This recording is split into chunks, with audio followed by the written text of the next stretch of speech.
እንኳን ለሐዋርያው ቅዱስ አጋቦስ ዓመታዊ በዓል በሰላም አደረሳችሁ። ቻናሉ አዲስ ስለሆነ ሁላችሁም በቅንነት ሰብስክራይብ አድርጋችሁ መጀመር፣ ቪዲዮ ላይክ ማድረግና ኮሜንት በማስቀመጥ ድጋፋችሁን ግለጹልኝ። የካቲት 4 በዚች ቀን ቁጥሩ ከ72ቱ አርድእት የሆነ ትንቢትን የመናገር ጸጋ የተሰጠው በዘመነ ሐዋርያት በቀላውዲዮስ ቄሳር ጊዜ በዓለም ላይ ከባድ ረሃብ እንደሚሆን ትንቢት የተናገረና በርካታ ክርስቲያኖችን ከረሃብና ሞት የታደገ በሐዋርያው ቅዱስ ጳውሎስ ላይ የሚደርሰው መከራ መናገሩ ሐዋርያ ትንቢት እየተባለ የሚጠራ በስብከተ ወንጌሉና በአገልግሎቱ ከአይሁድና ከአረማውያን ብዙዎችን ወደ ክርስትና የመለሰ በዚች ቀን በግፍ የገደሉት በተቀበረበት መቃብር ላይ በቅዱስ ሥጋው ላይ ብርሃን ሲወርድ ያየች አንዲት አይሁዳዊ ሴትም በክርስቶስ አምና ክርስቲያን እንድትሆን ምክንያት የሆነ ነቢይ ሐዋርያና ሰማዕት ቅዱስ አጋቦስ በዚች ቀን ዕረፍቱ ይታሰባል። አባ ዘካርያስ ትሩፈ ምግባርም በዚች ቀን ዓመታዊ በዓሉ ይከበራል። ቅዱስ ዮሐንስ ወንጌላዊ ሐዋርያ፣ ቅዱስ እንድርያስ ሐዋርያ፣ ቅድስት ሶፊያ ሰማዕትና ቅዱስ ዮሐንስ ዘአራቅሊ ደግሞ ወርኃዊ በዓላቸው ይታሰባል። ለእግዚአብሔር ክብር ምስጋና ይሁን። እኛም ቅዱሳኑን አክብረን በስማቸው ምግባር ትሩፋት ፈጽመን በረከታቸው እንድንሳተፍ አምላከ ቅዱሳን ይርዳን። ስንክሳር ዘወርኃ የካቲት 4 አንድ አምላክ በሆነ በአብ በወልድ በመንፈስ ቅዱስም የካቲት 4 በዚች ቀን ከ72ቱ አርድእት አንዱ ሐዋርያ የከበረ አጋቦስ በሰማዕትነት ሞተ። ይህም ቅዱስ ጌታችን ከመረጣቸውና ይሰብኩ ዘንድ ከመከራው በፊት ከላካቸው ከ72ቱ አርድእት ውስጥ ነው። በጽርሐ ጽዮንም አጽናኝ መንፈስ ቅዱስ በወረደ ጊዜ ከሐዋርያት ጋር ስጦታውን ተቀብሏል። እግዚአብሔርም የትንቢትን ሀብት ሰጠው።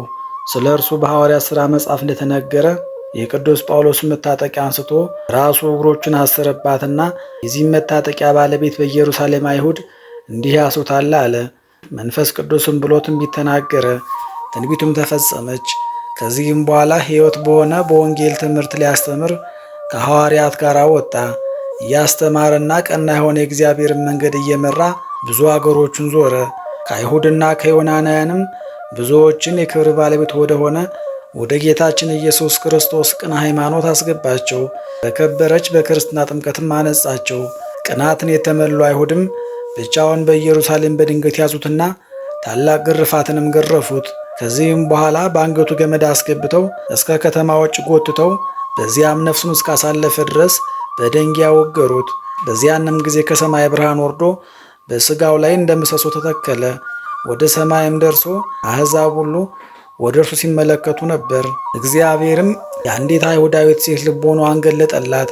እርሷም በውስጧ ሽንገላና ቅናት ጠብ የሌለባት ናት።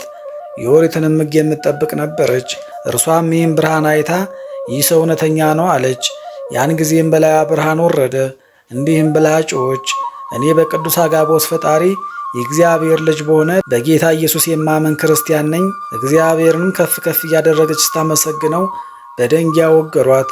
ነፍሷንም በእግዚአብሔር እጅ ሰጠች። ለእግዚአብሔር ምስጋና ይሁን።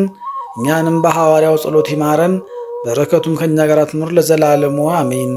በዚችም ቀን በምግባር ፍጹም የሆነ ተጋድሎም የበዛ አባ ዘካርያስ አረፈ።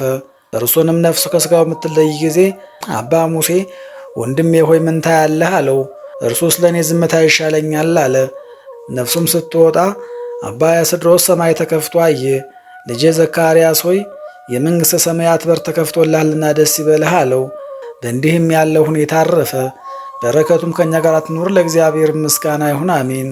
ጌታ ሆይ ከብልጽግናቸው ብዛት የተነሳ ብዙ መባ ካገቡት ይልቅ የዳዊቱን አነስተኛ መባ እንደተቀበልክ ለሁል ጊዜ የሚያገለግሉ አላፍ መላእክትን እያሳሰብኩ በችግሬ ጊዜ የማቀርብልን ምስጋና ተቀበል።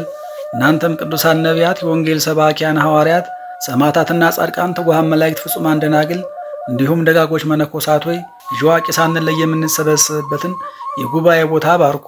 ይህንን መጽሐፍ ወረቀት አዘጋጅቶ ብራና ዳምጦ የጻፈውን ያጻፈውን ከግዕዝ ወደ አማርኛ የተረጎመውን ቃለ ንባቡን በእርጋታ መንፈስና በተመስጦ ሕሊና ያዳመጠውን በደለኛን ሁሉ የምታስምር በጌታ እናት በማርያም ጸሎት ኢየሱስ ክርስቶስ በአንድነት ይማረን። በማርያም ጸሎት ኢየሱስ ክርስቶስ በአንድነት ይማረን። በማርያም ጸሎት ኢየሱስ ክርስቶስ በአንድነት ይማረን ለዘላለሙ አሜን። አባታችን ሆይ በሰማያት የምትኖር፣ ስምህ ይቀደስ፣ መንግሥትህ ትምጣ፣ ፈቃድህ በሰማይ እንደሆነች እንዲሁ በምድር ትሁን። የዕለት እንጀራችንን ስጠን ዛሬ፣ በደላችንንም ሁሉ ይቅር በለን እኛም የበደሉን ይቅር እንድንል። አቤቱ ወደ ፈተናም አታግባን፣ ከክፉ ሁሉ አድነን እንጂ እች መንግሥት ያንተ ናትና፣ ኃይል፣ ክብር፣ ምስጋና ለዘላለሙ አሜን። እመቤታችን ቅድስት ድንግል ማርያም ሆይ በመልአኩ በቅዱስ ገብርኤል ሰላምታ ሰላም እንልሻለን። በሐሳብሽ ድንግል ነሽ፣ በሥጋሽም ድንግል ነሽ። የአሸናፊ ልዑል እግዚአብሔር እናት ሆይ ሰላምታ ላንቺ ይገባሻል። ከሴቶች ሁሉ ተለይተሽ አንቺ የተባረክሽ ነሽ፣ የማኅፀንሽም ፍሬ ቡሩክ ነው። ጸጋን የተመላሽ ቅድስት ሆይ ደስ ይበልሽ፣ ልዑል እግዚአብሔር ከአንቺ ጋር ነውና ከተወደደው ልጅሽ ከጌታችን ከመድኃኒታችን ከኢየሱስ ክርስቶስ ዘንድ ይቅርታንና ምሕረትን ለምኝልን ኃጢአታችንንም ያስተሰርይልን ዘንድ ለዘላለሙ አሜን።